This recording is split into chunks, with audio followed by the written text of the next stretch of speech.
Glad you are with us, whether you are watching us live or on the replay. Just know that we come to you every Tuesday night live with Gotham Quilts on Tuesday night at the same bat time and same bat channel.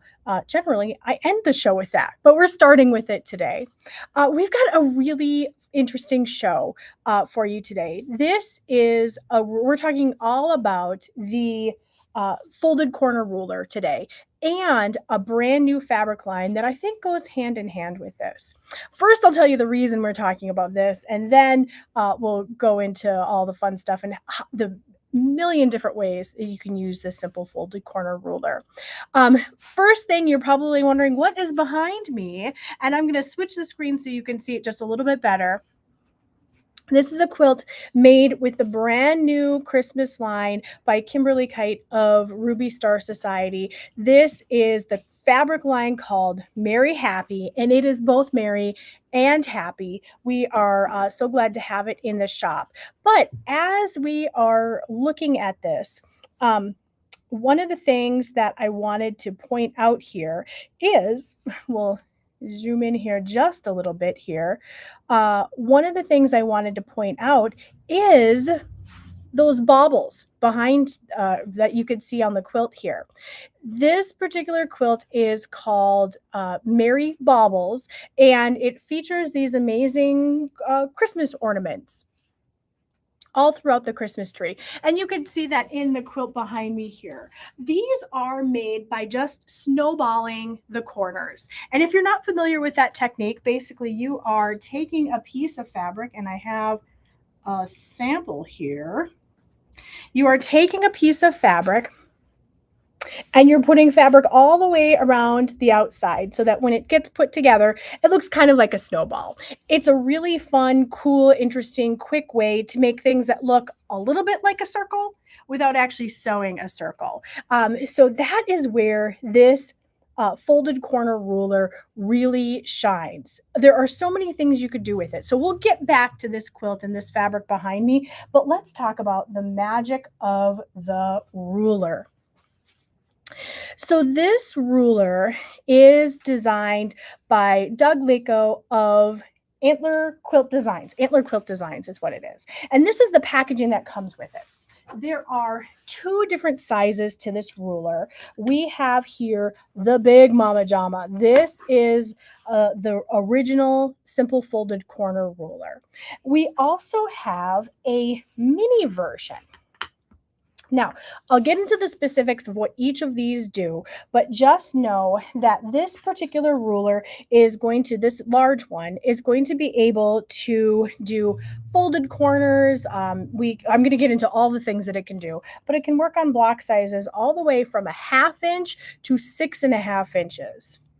Okay. If you do a lot of smaller things, sometimes having less ruler to contend with is a little bit nicer. And so this smaller one goes to 4.5, I believe. So it goes from 1/2 inch to 4.5. Now, if you are making 1/2 inch snowballs, my goodness, do I have mad respect for you. You're definitely going to need a ruler or some kind of tool for that. But this is what we're going to be talking about today. Now, these two work almost exactly the same. The difference is the size. So I'm going to be demoing this smaller one, but just know this big one could come into play if you need something that's just a little bit bigger. Your block that's just a little bit bigger. I'm going to bring back up the insert. Now, this is the insert that comes with the larger ruler. And what I want to draw your attention to are all of these different blocks here. This is giving you an idea of what this ruler can do, where it can help you out. And I love it so much. I'm so excited. I just need to take a breath and we'll get to it. But you can make with this ruler all of these fantastic shapes. And I'll show you why I like it so much. I'm going to ask producer Ken to head over to the sewing machine and get me the 1/4 inch foot that's on the machine, because I'll need that in just a second. You'll see the magic of this ruler too. So let's start with some of the most common, the most popular blocks that we make with this folded corner ruler. And the first thing, let's go ahead and start with what I was talking about, what we started the show with, and that was the snowball block. There are two different ways to use this ruler. And like I say, both the small and the large ruler behave in exactly the same way. So just know that you can get any of these results with either one of them. So we're going to talk about the exact method first. When you're using the exact method, here's the secret to this ruler. You are going to start with, just as your pattern says, or if you're designing your own, you're going to start with the size block that you need, which in this case, I think it's 3 inches, 3.5 inches. Your pattern's going to tell you that size. And you are going to start with the snowballed corner that your pattern tells you to start with. In this case, I think we're looking at it like 1.5 inches or something. So in this case, you're going to start exactly as your pattern tells you to. And here is where the secret comes in, is you are going to line these up and you're going to use your ruler to basically chop off the edge. So you're going to chop off what's not needed for your seam allowance. And you're going to end up with a perfect 1/4 inch seam allowance. I'm going to go just to, let's see here. I'm going to go just to the overhead so that you can see exactly.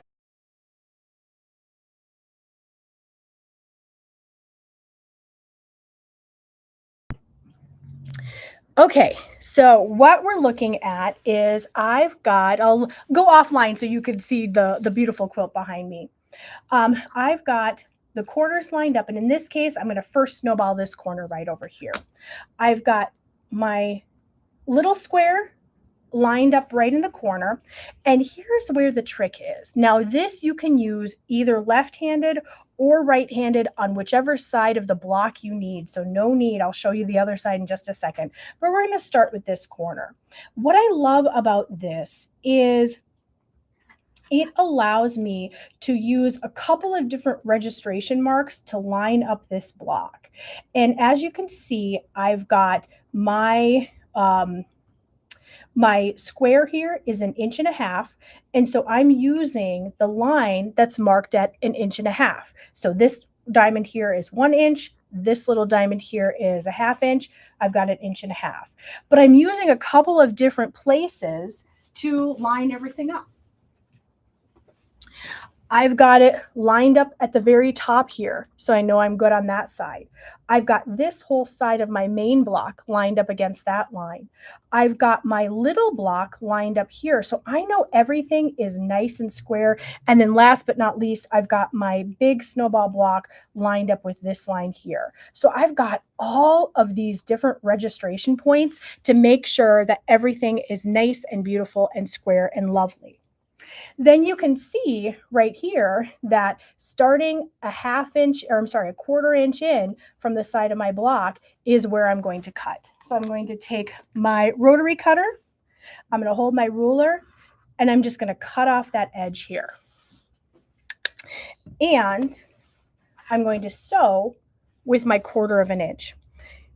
Here's where I love it. Now, if you use a 1/4 inch foot like this guy here, a 1/4 inch foot is just going to be, they have it for all the different sewing machines, and it's got a little dealy bopper here, a little, a piece of metal that makes it so that you are going to sew a 1/4 inch. You can use that with this because as you sew, so like let's pretend this is my sewing machine, I'd put it under just like this. I'm going to put it in so that my 1/4 inch, it's going to give me that perfect 1/4 inch seam allowance. We're also huge fans of seam allowance tape here in the shop. Cluck Cluck Sew makes a great one. We love the Seam Guide Seam Setter tape. That's a foam tape that sticks up just a little bit. So it does the same thing that this 1/4 inch foot does. It gives you like a barrier kind of. The seam tape is a foam tape that gives you a barrier as well. So if you're using any kind of assistance like that to help you get your perfect 1/4 inch, because you cut off this end of this snowballed corner that you're not going to need, you can slide it underneath your sewing machine just like you would normal, and it's going to keep that 1/4 inch. So through the magic of television, I happen to have a piece that I sewed right here. And you can see I've got my stitch line right there. Then all you're going to do is take it to your sewing machine, or I'm sorry, your iron, the other machine in your room. You're going to press it just like you normally would, and you have a snowballed corner just like that. Repeat that 3 more times, and you've got a full snowball. So that is one method. I actually like that one quite a bit because you're doing the exact size. Now, the trick with that one is there is a little bit of waste, and depending on how big your corners are, that might be a big deal or a less big deal, but just know that with this method, you're going to have a little bit of waste on each corner, just like you would if you were sewing this without the ruler. A lot of people, what they'll do is they'll draw the line on the back. Let's see if I have, yep, I have a square. I'm going to borrow this from the next one. They'll draw a line on the back and then sew either on the line or just to the next of it, and then cut that off. It's a really common way to make snowball corners. This ruler is fantastic for another method as well. So I'm going to take that, I'm going to go back to that same snowball corner example, and I'm going to show you the other way to do this. So that was the exact method. This is the trim method. With this one, you're going to start with your same main snowball. This is going to be the exact size that's listed in your pattern. And then you are going to start with a square that's slightly larger than what it says in your pattern.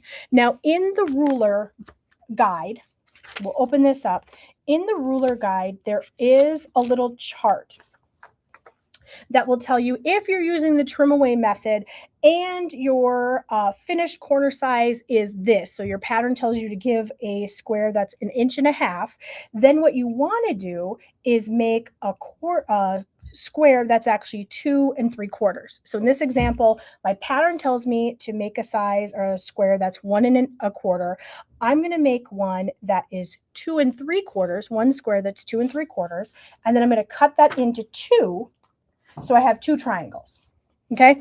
The pattern instructions will, the ruler instructions will tell you exactly what size to use. So you've got that guide with you all along. But you can also, because you're trimming it down, you can kind of just guesstimate. You can kind of make it a little bit bigger than you need. But what you're dealing with is you're starting with a triangle. So in this case, there's going to be less waste on your background fabric, and you just have a little bit of waste on your ruler.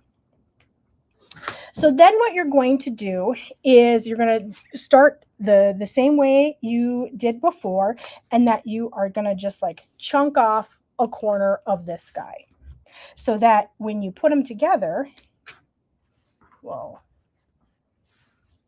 take that there. And again, the magic of television, I've got my corner already chunked off. And then you're going to match it with your corner. Now this works really well. Again, you're trimming it so you don't have to get exact, but what you would do is take your triangle and fold it right in half. You want your points to match, and you want this longest point to match, and you could just press it with your finger. That's good enough. And then you're going to take your square with your corner chunked off and match these up. So you're going to match up your farthest corner here and then your chunked off corner. How do you like these official terms here? Your chunked off corner here. And you could just finger press it. And then in person, use the light to just see where that fold is. Use the light to see where this fold is. And line them up so you get it roughly even. And you can see I've got a lot of extra there, which is exactly what I want. Take that to your sewing machine and use whatever method you like to make sure to get a 1/4 inch and sew right along the side there. And so you're going to end up with something that looks just like this, all stitched together. Same as before, you are going to take it to your iron, press that down, and you're going to have your nice corner that looks a lot more pressed than this one for sure. Then what you'll do is you will take the other side of this ruler. And this is where those diagonal lines are going to come into play. And so what I'm going to do is it's going to tell me exactly what size, what the finished size of my corner is. And so you can kind of just use the ruler to line this up. But if you want to be exactly precise, there are measurements on here. So I know that the finished size of my little corner here is 1 inch. I started with, or the pattern told me to start with a 1.5 inch square. And so I know finished size will be 1 inch. So I'm going to find my diagonal line that says 1 inch. I'm going to just double check to make sure, oh boy, everything looks good. This top part is lined up. My 1 inch diagonal is here. My side is all matched up. And then even I've got some registrations down here and on the side that match up as well. Then what I'm going to do is, certainly if I were doing this in real life, I'd probably get a better angle here and cut it off. And now, if I had pressed that a little bit better, I'd have a perfect folded corner on this guy. And so after pressing, that's what it looks like. Repeat that 3 more times and I've got my snowball. So you can see that because of all the registration marks on this ruler, it makes it so that things are really precise and easy to get right the first time. I also absolutely love that you can keep that, whatever your favorite method to get a 1/4 inch is, whether it's the seam guide tape or the foam tape or your presser foot with that guide, you can keep that on your machine. You can keep it going and make sure that you are getting that perfect seam allowance. So that is the folded corner. Now you can also use this for half square triangles, another very popular method. So with these, you notice if you're using the exact method and you're lopping off a bunch of those corners, you're probably going to have some fabric pieces left over, right? These are really great and fabulous to just stitch along and make a half square triangle. But it works really well to square them up for whatever size you need. So starting here, I've got my triangles. I would line them up a lot better than this. And so my 1/4 inch. So I would end up with something like this. Press it. And like I say, I do a slightly better job of pressing. And then I'm going to use that same method that I used for my corner, and I can trim this up to whatever size I want. Now, keep in mind that the marks here are going to give you the finished size that you want. So for example, if I wanted a 2.5 inch finished sized half square triangle, I am going to find right here, there we go. There's my 2.5. I've got the 2, I've got the half, and I've got this line, the 2.5 line, right on that diagonal angle. So I take this, I trim it up, kind of an odd angle here. I will flip it around and do the same thing. I'm going to put my 2.5 on this, and now I've got the white side here to trim that up, and now I've got my beautiful half square triangle that finishes at 2.5. It's a great way to trim those up, really nice and easy, and you'll make sure that your points are always exactly right because you're using a diagonal line right on that stitching line to make sure that you're lined up. So that is how you can make and trim half square triangles really easily. You might say, what else can I do with this ruler? And I'm going to say lots. Let's move on to... Can you see comments? No. Oh, I can't. Let me go into the comments here. Let's stop and we'll get some comments, see if there's questions. Oh, Okay, so yes, I thank you so much, Sandra. It took me a second to find your video. Right before we went live, we got disconnected with YouTube, and so what we're going to have to do is come back and put this in as a regular video while we're trying to figure out how to get reconnected to YouTube. So I'm so sorry. I hope you found us on Facebook, or we'll definitely send something out so you can catch us on the replay. But yeah, we right before we went live, I think it was like a minute before we went live, frantic troubleshooting. And if you weigh the scraps, the waste is probably the same. Yeah, I think a lot of this just comes down to personal preference, how you'd prefer to do the if you'd prefer to have scraps. So if you do the trim it off method, like I say, you're going to end up with some of these triangles, and depending on how big they are, you can make some really, really fun things with just your scraps, like you get a little bonus quilt out of that. And I generally like to go a little bit bigger when I'm trimming things down, just so I can, I don't mind a little bit of waste. Now, the next thing you can do with this ruler is flying geese. And I probably should have pressed that just a little bit better, but flying geese. Method is going to start out pretty similar. And now I get to show you how you can flip it and do the other side. Remember, I told you it was really easy to do both ways.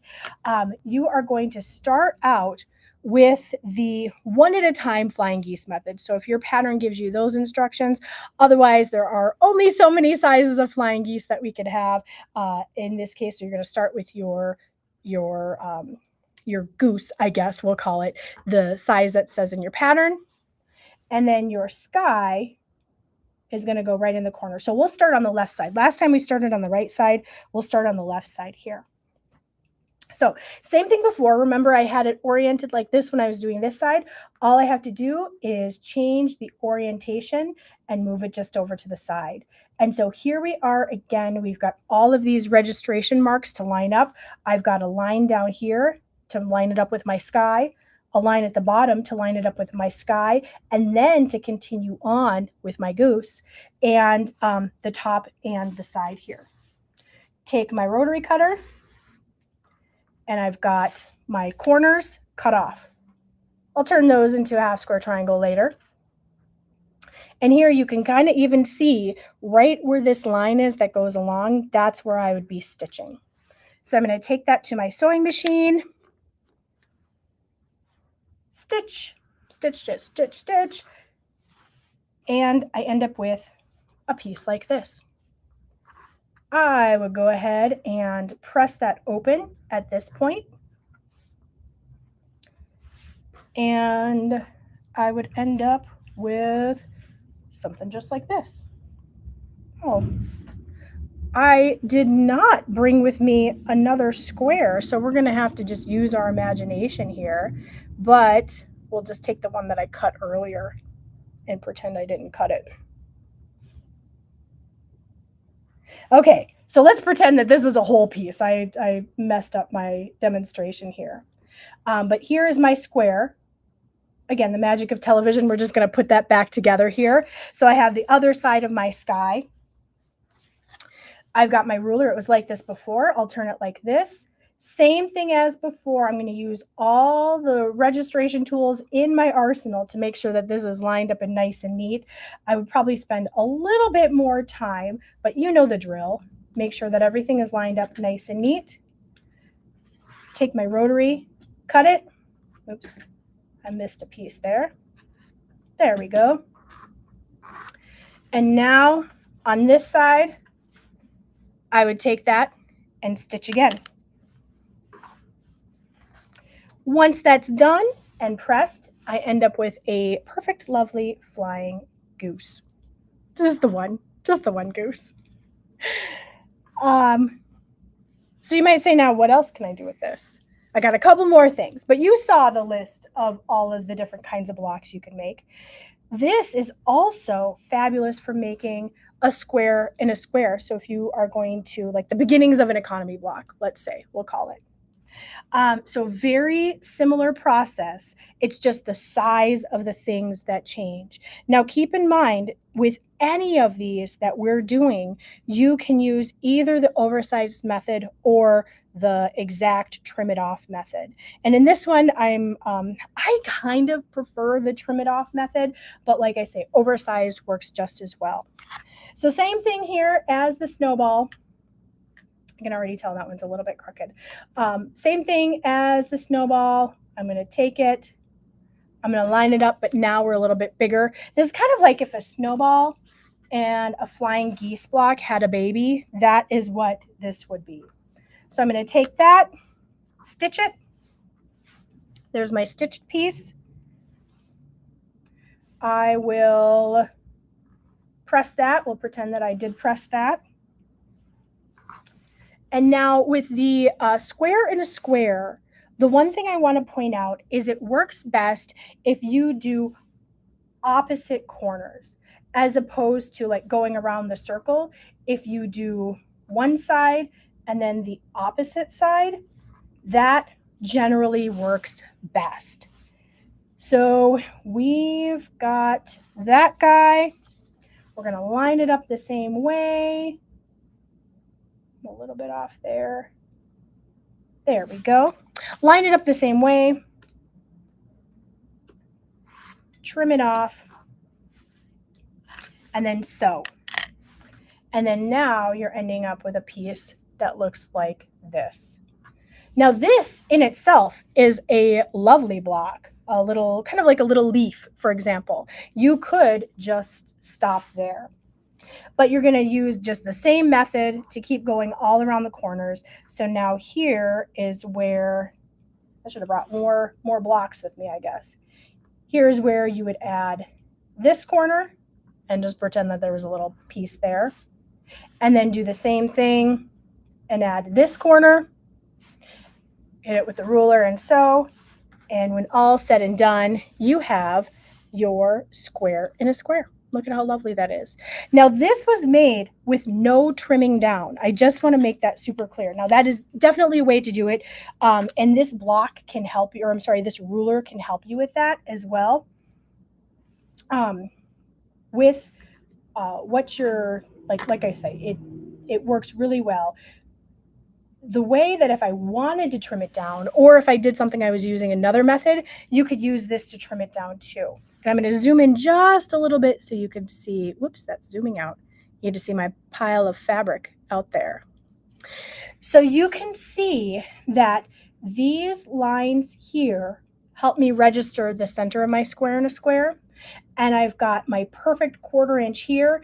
If I wanted to, or if I needed to, I could use this and trim that off a little bit. So you can use these registration marks on this ruler to trim up things that you've done another way as well. Last but not least, and again, there's lots of different methods with this, is you can use this to help join your binding, for example, or if you have longer strips. So this is a 2.5 inch strip of fabric.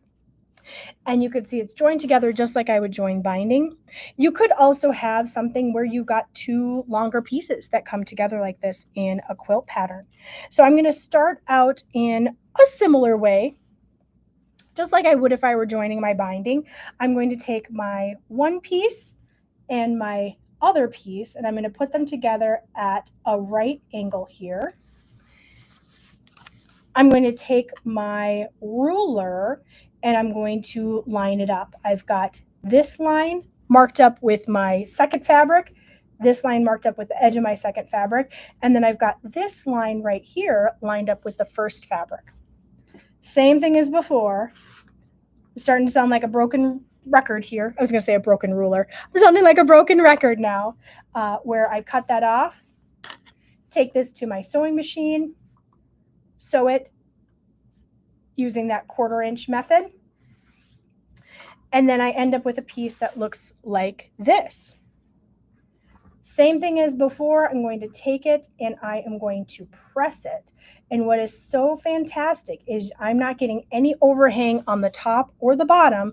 It's just lined up perfectly. So that is, I'll keep that on there right now. If this were pressed just a little bit nicer. Actually, I think I was too busy throwing fabric around here. That's what it would look like.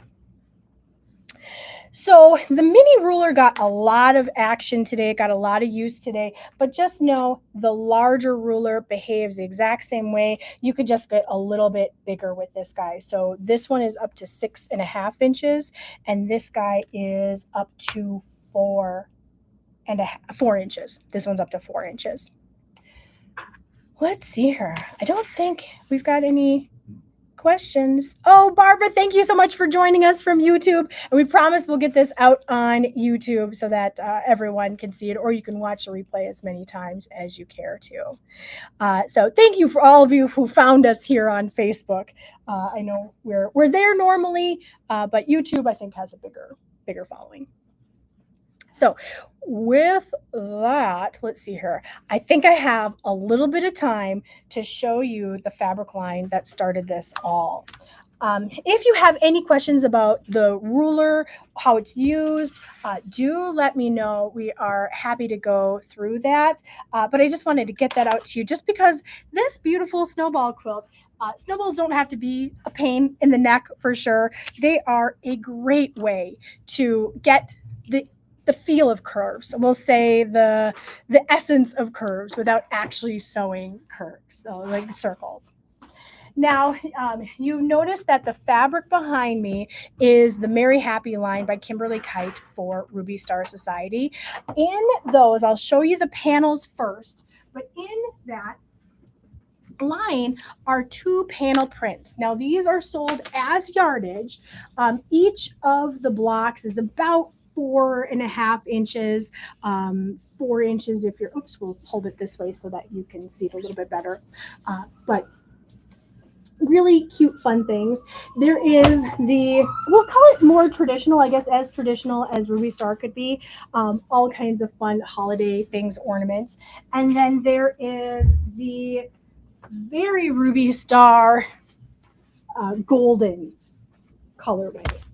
And so here are all of those. The dog, I think, is probably my favorite. I think he's pretty cute. And this is the one that we used in the quilt behind us. So I am a little bit running out of time here. I'm going to turn into a pumpkin here soon. So I will go through this fabric super fast so that you can see it all. But we've got this split into 2 colorways. So if you are looking for pre-cuts, we've got this. So this is going to be the less traditional pink and teal. And you can see those great fun ornaments in lots of colors. Sorry, I'm getting notes from my producer that it's aqua. It's we're calling it aqua. And look at these fun designs here. You gotta love the gummy bears because nothing says Christmas like gummy bears, huh? Those fun presents with the bright pink. I love how the Ruby Star team pairs some of these unexpected colors, this bright fuchsia along with a super tomatoey red. I think it looks great. We've got all different scales of prints here. And some are just kind of nice and sweet. I love the Christmas lights too. And some of these lovely geometric blenders. And there we go. And that together makes the pink and aqua bundle. Now, there is a whole other half to this collection. This is what we would consider maybe the more traditional red and green colorway. And so we've got those, we've got those split as well. Now for both of these, we do have all kinds of pre-cuts. We've got the apple peel, the 6-inch by width of fabric apple peel. And then we also have the fat quarters, which is what I showed you. So we've got this. Now, one thing I will point out that I kind of was going through the pink and the teal kind of fast is that there is some metallic in this line. Just to add a little zhuzh for Christmas, I suppose, we've got some metallic in here. So if you are wondering why the pricing is different or why some of the fabric is at a different price than others, that is going to be why. If it's a different price, it's got the gold in it. Some of these are not. Like this one does not have any of that gold accent here. and nor do the gummy bears, although I wouldn't mind a golden gummy bear. Might be kind of hard on the teeth, I guess. So here is that. All the same prints as before, just in that slightly different colorway, and you gotta love a gold with it. And look at those cute presents. This one is really unexpected. I kind of love it with that almost neon pink there. And the very sweet prints. And this one I love too, just a little bit of confetti. I'll fold that over so you can see it without it bleeding through. And then this guy, I think a really good use of the metallic in there. This one is that geometric with metallic. So that is that. The last thing I will leave you with is do not forget that tomorrow is our Thread Talks with Rob Bosher. I think that's how you pronounce it. He is talking about pushing boundaries in quilting, pushing boundaries in your sewing practice, to just think of the future. Think of doing something a little outside of your comfort zone. So do sign up. That is going to be tomorrow night. Thread Talks, it's completely virtual. So even if you're not local to the shop here, you'll be just fine. We'd love to have you. So you can sign up using the QR code below. So I hope that wherever you are, I hope that you were able to find us, and we will see you next Tuesday, same bat time, same bat channel. That is Tuesdays at 6:30 p.m. Eastern on wherever you find us. We hope to see you then, and we'll see you next time.